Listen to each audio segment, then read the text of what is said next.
Palakkad മുതലമടയിലെ railway സ്റ്റേഷനിലേക്കാണ് നമ്മളിനി പോകുന്നത്. നിരവധി സിനിമകൾക്ക് ആതിഥ്യമരുളിയ മുതലമട റെയിൽവേ സ്റ്റേഷനിൽ നിന്ന് ചില ഭാഗങ്ങൾ ബ്ലസ്സിയുടെ ആടുജീവിതത്തിലും പകർത്തിയിട്ടുണ്ട്. ദൃശ്യഭംഗി കൊണ്ട് ആകർഷകരമായ കാഴ്ചകളാണ് മുതലമട റെയിൽവേ സ്റ്റേഷൻ സമ്മാനിക്കുന്നത്. 2 ട്രെയിനുകൾ മാത്രമാണ് മുതലമടയിലുള്ള ഈ റെയിൽവേ സ്റ്റേഷനിൽ നിർത്താറുള്ളത്. വളരെ ചുരുക്കം ട്രെയിനുകൾ മാത്രമാണ് ഇതിലെ സർവീസ് നടത്തുന്നത്. ഇത് പ്രധാന പാതയല്ല താനും. എങ്കിലും മലയാള സിനിമയ്ക്ക് വേണ്ടി നിരവധി ട്രെയിനുകൾ ഇതുവഴി സഞ്ചരിച്ചു.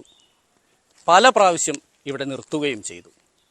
അവസാനമായി പുറത്തിറങ്ങിയ ആടുജീവിതത്തിൽ നജീബും ഹക്കീമും മുംബൈക്ക് തിരിക്കുന്നത് ഇവിടെ നിന്നാണ്.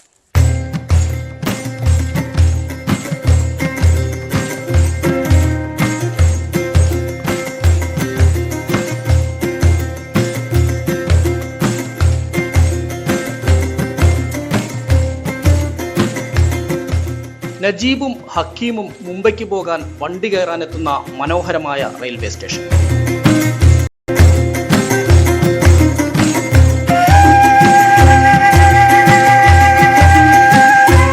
ട്രെയിൻ ചലിക്കുമ്പോൾ നീങ്ങിക്കൊണ്ടിരിക്കുന്ന ആൽമരങ്ങൾ.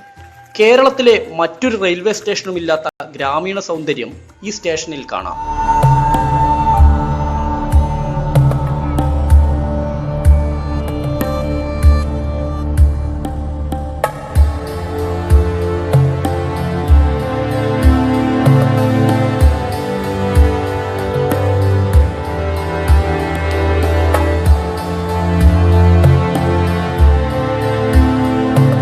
ആടുജീവിതം മാത്രമല്ല, നിരവധി സിനിമകൾക്ക് ആതിഥ്യമരുളിയിട്ടുണ്ട് മുതലമടയിലെ ഈ റെയിൽവേ സ്റ്റേഷൻ.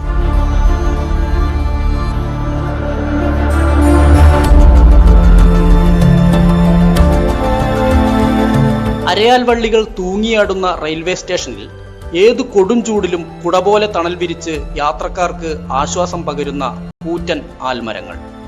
ഹൃദയം സിനിമയിൽ പ്രണവ് മോഹൻലാൽ ട്രെയിനിൽ കയറുന്ന ആദ്യ സീൻ തന്നെ ഇവിടെ നിന്നാണ് ചിത്രീകരിച്ചത്.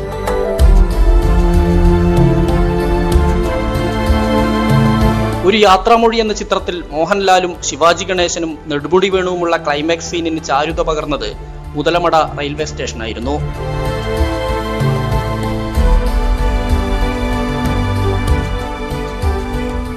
മേഘം, വെട്ടം തുടങ്ങിയ പ്രിയദർശൻ ചിത്രങ്ങൾ, കമലഹാസന്റെ അൻപേ ശിവം, സത്യരാജിന്റെ അമൈതിപ്പട, ചില മണിരത്നം സിനിമകൾക്കെല്ലാം ഈ റെയിൽവേ സ്റ്റേഷൻ ലൊക്കേഷനായിട്ടുണ്ട്.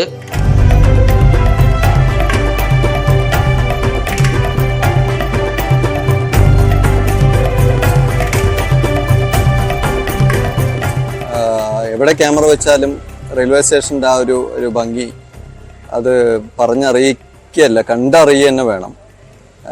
അത്രയും നല്ല ലൊക്കേഷനിലൊന്നാണ് മുതലമടയുടെ ലൊക്കേഷനിലൊന്നാണ് മുതലമട റെയിൽവേ സ്റ്റേഷൻ. ഹിന്ദി സിനിമകളടക്കം ഇപ്പം ഇറങ്ങിയ ആടുജീവിതം, അതിലെ തന്നെ 1-2 സീനുകൾ മുതലമട റെയിൽവേ സ്റ്റേഷനിൽ ഉണ്ടായിരുന്നു.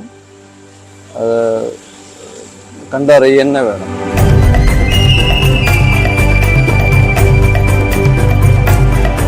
നെല്ലിയാമ്പതി മലനിരകൾക്ക് താഴെയുള്ള മുതലമടയിൽ ബ്രിട്ടീഷ് ഭരണകാലത്ത് 1898 റെയിൽവേ സ്റ്റേഷൻ സ്ഥാപിച്ചത്.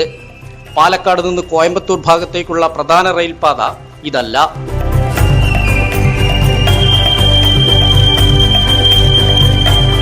അന്ന് ചരക്കുഗതാഗതത്തിനായി തുടങ്ങിയ പാതയിൽ അരയാൽ മരങ്ങൾക്കിടയിലൂടെ ചൂളം വിളിച്ചുകൊണ്ട് പാലക്കാട് നിന്ന് കോയമ്പത്തൂർ ഭാഗത്തേക്ക് 2 തീവണ്ടികൾ മാത്രമാണ് ഇപ്പോൾ കുതിച്ചു പായുന്നത്. പാലക്കാട് ഭാഗത്തേക്കും 2 എണ്ണം മാത്രം. അരയാലുകളും പാലക്കാടൻ ഗ്രാമീണ സൗന്ദര്യത്തിന്റെ പ്രതീകമായ കരിമ്പൻ തണൽ വിരിച്ച ട്രാക്കിലൂടെ നെൽപ്പാടങ്ങളും പിന്നിട്ട് കൂകിപ്പായുകയാണ്. മലയാള സിനിമയുടെ സ്ഥിരം തട്ടകമായ കൊല്ലങ്കോടിനടുത്താണ് ഈ മുതലമടയുള്ളത്. എത്രയോ താരങ്ങൾ വന്നിറങ്ങിയ റെയിൽവേ സ്റ്റേഷനാണിത്. ഇനിയും ഒരുപാട് താരങ്ങൾക്ക് വേണ്ടി കാത്തിരിക്കുകയാണ് ഈ സ്റ്റേഷൻ. ക്യാമറാമാൻ പ്രജിത്ത് കോങ്ങാടിനൊപ്പം എസ് വിനേഷ് കുമാർ, ന്യൂസ് 18 പാലക്കാട്.